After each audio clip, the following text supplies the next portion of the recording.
I want to share with you some of my personal favorite iPad applications and talk about those a little bit. Ultimate favorite of mine is Evernote. Evernote allows me to store just about anything. I can forward emails over to Evernote. I can store PDFs, business cards, pictures, portions of web pages. There are clippers that you can add to your desktop browsers so that you can quickly clip a page or part of a page into an Evernote note. I can do screenshots. Just about anything will go into Evernote. Examples: I receive an email itinerary from the airline or my hotel reservation. I can quickly forward that email over to my Evernote account, which I get for free, and it will just show up in my notes for me. So I use Evernote for everything, and it is my memory on the go. Notice that I have it here on the bottom of my screen, so it's always available, so I can use it at the drop of a hat. One of the things you can do inside of Evernote is add tags so that you can later find it. So I can categorize things by receipts or business cards, lead sheets, whatever it may be. I can keep contact notes in there, everything. I can use it if you have the professional version, which I believe is $45 per year.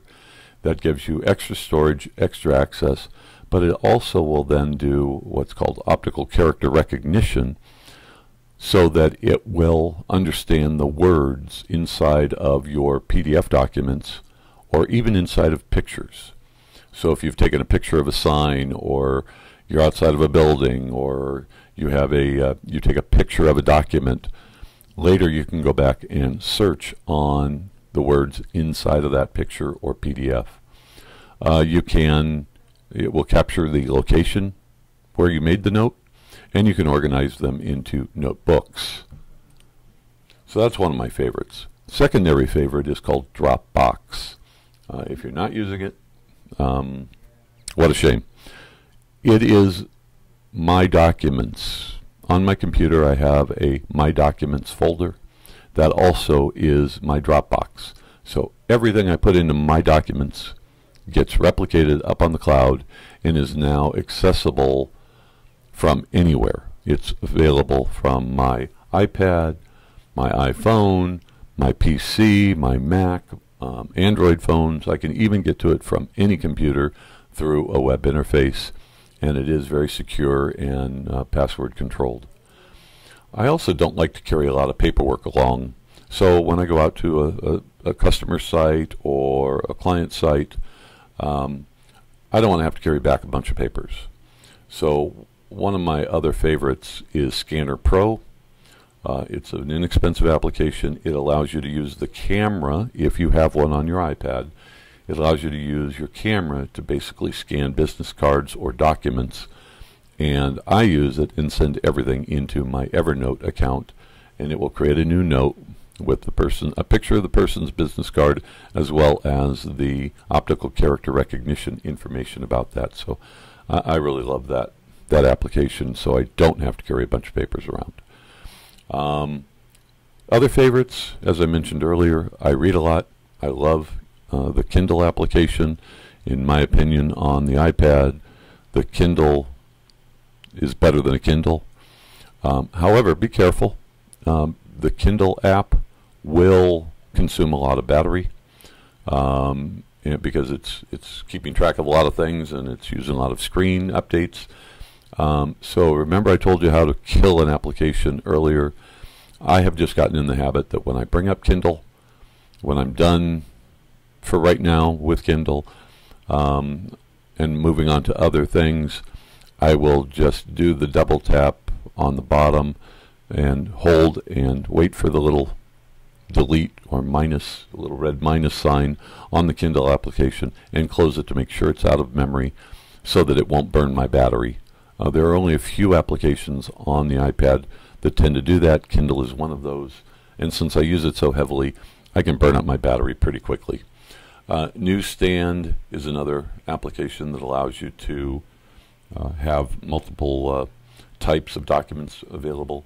I mentioned Remarks earlier, which lets you add enhancements, drawings, writing, highlighting, underlining in PDF documents. To-do I mentioned earlier is my to-do list, and it allows you to maintain due dates and times as well as associated documents, and you can quickly create tasks in that through email or through the to-do website or iPad application. iPhoto, because I use a Macintosh, I use that to organize my photos into albums and journals. Docs2Go allows me to access all of my Office documents. Google Voice, I use Google Voice so that it will take messages for me as a voicemail and then forward over to my email and as a text message. A poor translation or transcription of what was said, but you can normally get the gist of it.